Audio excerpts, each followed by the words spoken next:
नमस्कार, आप देख रहे हैं TV9 राजस्थान। मैं हूं अम्बेश श्रीवास्तव। ये 8 PM शो।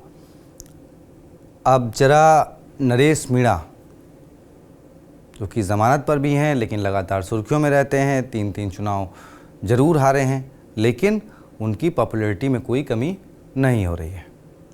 हाँ, उन्होंने देवली उनियारा से पहले एक सौगंध खाई थी कि मैं चप्पल नहीं पहनूंगा, जूते नहीं पहनूंगा। उनकी पत्नी ने भी सौगंध खाई थी। तो वो एक कार्यक्रम में पहुंचे थे जहां उनसे कहा गया, तो उन्होंने तो नहीं पहना, लेकिन हाँ, उनकी पत्नी ने चप्पल जरूर पहने। अब देखिए जरा ये वीडियो पहले। चाहते हैं आपने उपलाना में चप्पल जूते छोड़े थे, हम चप्पल जूते पहनाए। मैंने इनको कसम करके कह दिया था कि मैं तो नहीं पहनूंगा। फिर इनकी इच्छा थी कि भाई साहब आपने जिस दिन चप्पल जूते छोड़े, भाभी जी ने भी चप्पल जूते छोड़ रखे, तो मैंने इनको कह दिया भाई उसको मना लेना और उसको पहना देना। मैं तो ऐसे ही रहूंगा, पता नहीं भगवान कब मेरे सपने को पूरा करेगा। हो सकता है जिंदगी में सपना पूरा हो नहीं हो सकता है अगला जन्म मिलेगा तो उसमें करेंगे। तो आप सबको बहुत बहुत धन्यवाद। राम राम साहब। अब इसी कार्यक्रम में नरेश मीणा ने कांग्रेस और बीजेपी के बड़े नेताओं के लिए चेतावनी भरी आदेश भी जारी कर दिया। देखिए, जैसे उन्होंने कहा कि मैं अब तब तक जूते चप्पल नहीं पहनूंगा जब तक इन लोगों की राजनीति ख़त्म नहीं कर दूंगा। अब वो 4 नेता कौन हैं? उसमें ओम बिरला जी जो कि स्पीकर हैं लोकसभा में, कोटा से सांसद हैं।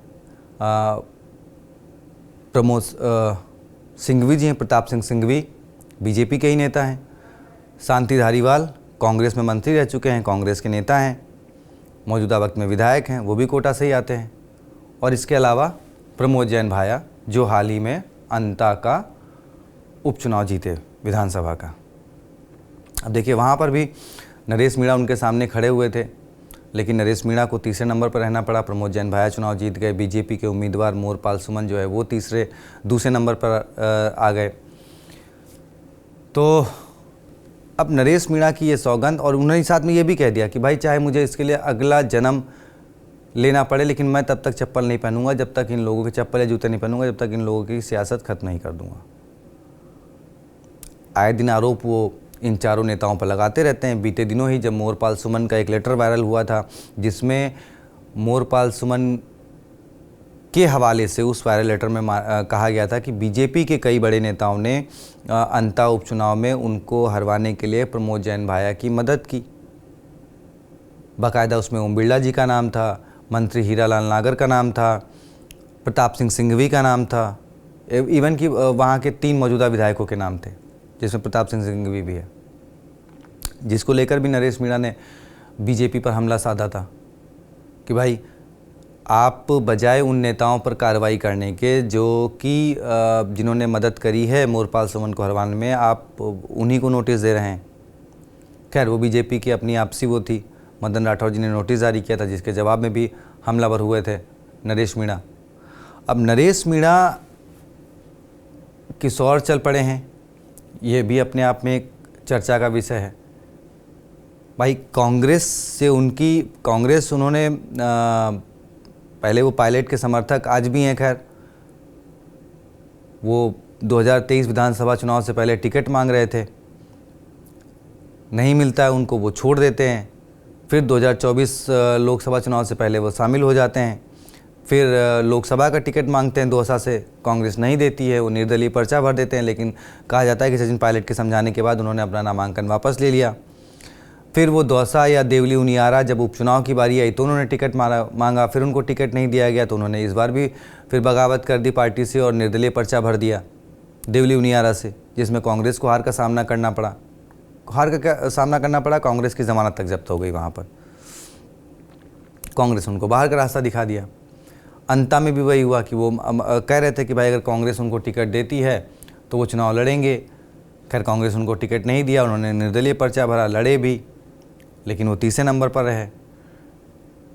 तो कांग्रेस से उनकी अदावत जगजाहिर है, लगातार चली रही है। लेकिन वहीं बीजेपी से भी, चाहे वो वसुंधरा राजे सिंधिया पर उनके हमले हों, ओम बिरला जी पर हों या कई मंत्रियों पर हों, और वो लगातार सीएम भजनलाल जी से ये अपील भी करते हैं कि आपने जो वादे मेरे पिताजी से किए थे उनको भी पूरा करें। हमारे ऊपर जो केसेस हैं उनको हटवाने का काम करें।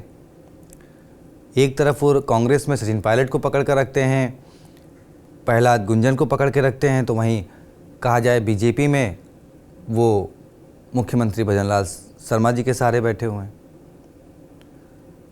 तो अब नरेश मीणा किस डगर चलेंगे 2028 में? क्या वो अपनी भगत सिंह सेना के उम्मीदवारों के सहारे मैदान में उतरेंगे, या फिर कांग्रेस बीजेपी, जैसे वो कहते हैं कि भाई अगर कांग्रेस में राहुल गांधी उनसे मुलाकात होती है और 4-5 सीटें जो वो चाहते हैं अगर कांग्रेस उनको देती है, उनके समर्थकों को चुनाव लड़वाती है, तो वो कांग्रेस में भी जाने को तैयार हैं। लेकिन कांग्रेस नेताओं के खिलाफ उन्होंने मोर्चा भी खोल रखा है।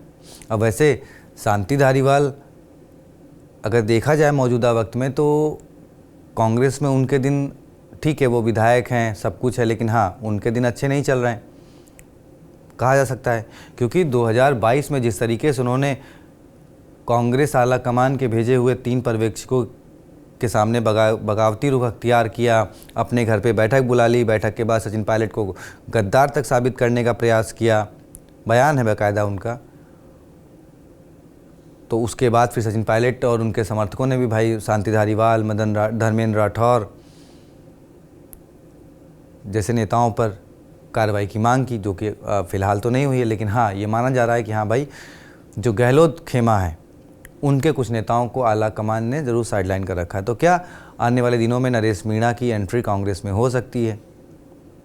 क्योंकि वो सचिन पायलट के प्रति बड़ा सॉफ्ट कॉर्नर रखते हैं और सचिन पायलट कहीं ना कहीं नरेश मीणा पर तीखा वार नहीं करते हैं। अंता उपचुनाव में भी जब उनसे पूछा गया कि भाई नरेश मीणा चुनावी मैदान में है, तो उन्होंने कहा हाँ बिल्कुल, संविधान ने सबको चुनाव लड़ने का हक दिया है, लड़ना चाहिए, मेहनत करनी चाहिए, जो जीतेगा वो विधानसभा जाएगा। वहीं जब नरेश मीणा से कहा गया कि भाई सचिन पायलट भी सभा करने आ रहे हैं, तब भी उन्होंने कुछ वैसा ही बयान दिया कि भाई ठीक है, हमारे समर्थक उनका कोई रास्ता नहीं रोकेंगे, अगर वो सामने आ जाएंगे तो मैं खुद उनके जाके पैर छू लूँगा। बहुत तारीफ़ करी और करते रहते हैं। खैर, नरेश मीणा की ये जो डगर है वो किस और जाएगी 2028 से पहले? क्या वो किसी पार्टी के बैनर तले या फिर 2028 का चुनाव वो भगत सिंह सेना के बैनर तले लड़ेंगे? बहुत सारे सवाल हैं, लेकिन सवालों के सभी जवाब जो है भविष्य घर में है। खैर, आपको क्या लगता है? अपनी राय कमेंट बॉक्स में ज़रूर बताएं। वीडियो को शेयर करें, चैनल को सब्सक्राइब करें। शुक्रिया।